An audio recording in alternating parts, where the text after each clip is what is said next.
Our denomination has a truly unwieldy name. What on earth, people ask us, is a Unitarian Universalist? I hate it when they give me a tiny little box to fill in the name of my employer. It never fits. It used to be that our congregations were either Unitarian or Universalist, not both. The Unitarians and the Universalists both have deep historical roots in early Christianity, going way back to the very beginnings of the Christian movements. And both movements have been active in this country since the late 1700s.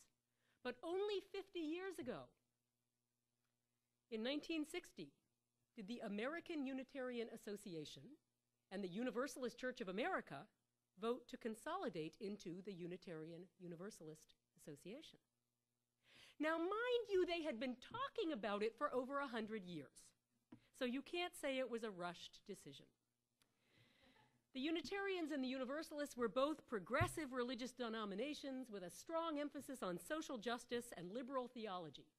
They were a natural match. But for many and various reasons, the path to consolidation was slow and tentative.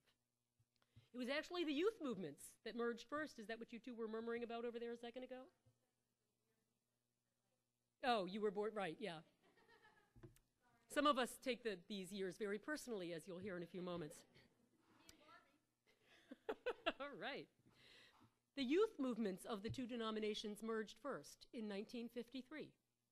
The American Unitarian Youth and the Universalist Youth Fellowship got together and became Liberal Religious Youth.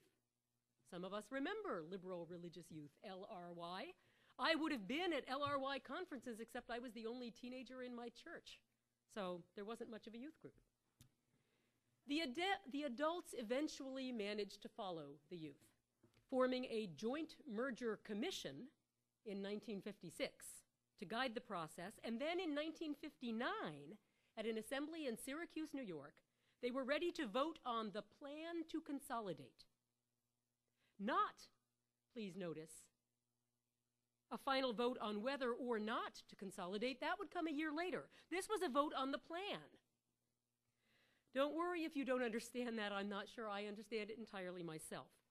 The point is, though, that both denominations had to agree with every point of the plan before it could go forward. So they met in two separate assemblies, but in the same place, adjoining rooms, I guess. And if one group proposed an amendment, then it had to be sent to the other group and they had to approve it too. They passed 57 such amendments before they got to a serious conflict. Now the big struggle came when the Unitarians and the Universalists had to agree on a section of the proposed bylaws for this new association they were talking about, in which were stated the association's purposes and objectives. Now, many of you are familiar with the 7 principles that are in the Unitarian Universalist Association bylaws today. They're in the front of your hymnal if you've never taken a look at them. You might want to, since they are our guiding statement, starting with, there are 7 things that we covenant to affirm and promote, the first one being the inherent worth and dignity of every person. Well, the original version back in 1960 had 6 points. They were a bit different from what we have now, but they covered a lot of the same ground. I'll read them all in a moment, but the controversy centered around the second one. The language proposed by the Joint Merger Commission read like this, that part of our purpose was to cherish and spread the universal truths taught by the great prophets and teachers of humanity in every age and tradition, immemorially summarized in their essence as love to God and love to man. Nowadays, of course, they would have said humanity, not man. In 1959, nobody was arguing about that. Inclusive language had not hit the scene yet. So try to just ignore that. And the Universalists thought this statement sounded just fine. They adopted it by an overwhelming majority, but the Unitarians had issues. Now, some of the Unitarians didn't like this statement because they thought it went too far. It sounded too much like a creed. They had never had creeds. Universalists had had creeds. They weren't bothered by creeds.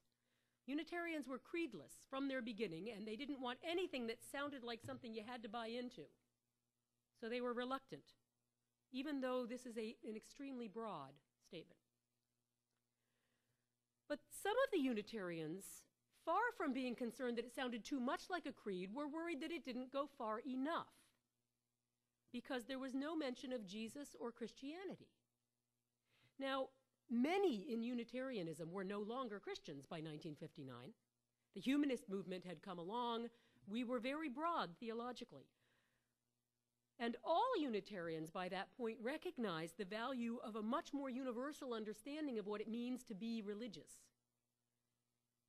But there was a feeling that there needed to be some reflection of our heritage, some sense of continuity with the past, some acknowledgement of the Christian tradition.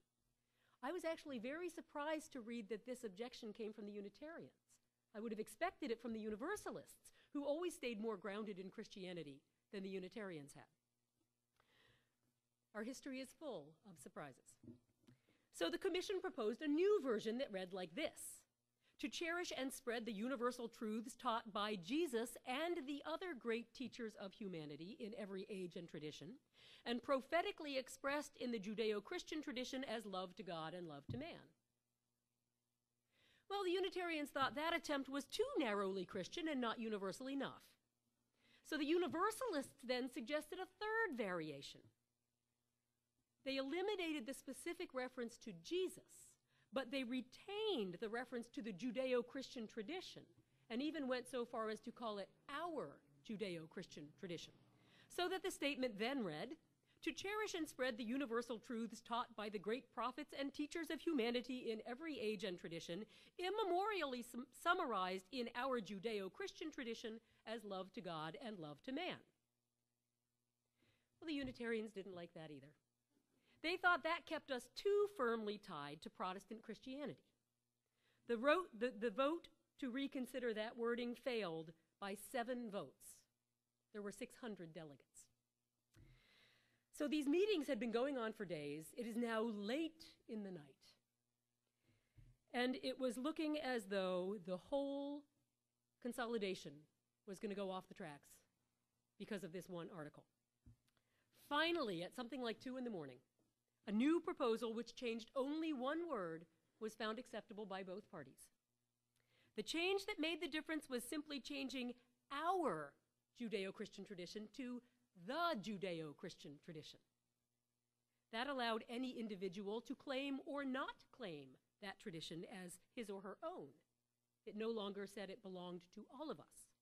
So the final wording, and if you can distinguish this from the first one, you're better than I am, the final wording read as follows: to cherish and spread the universal truths taught by the great prophets and teachers of humanity in every age and tradition, and immemorially summarized in the Judeo-Christian heritage as love to God and love to man.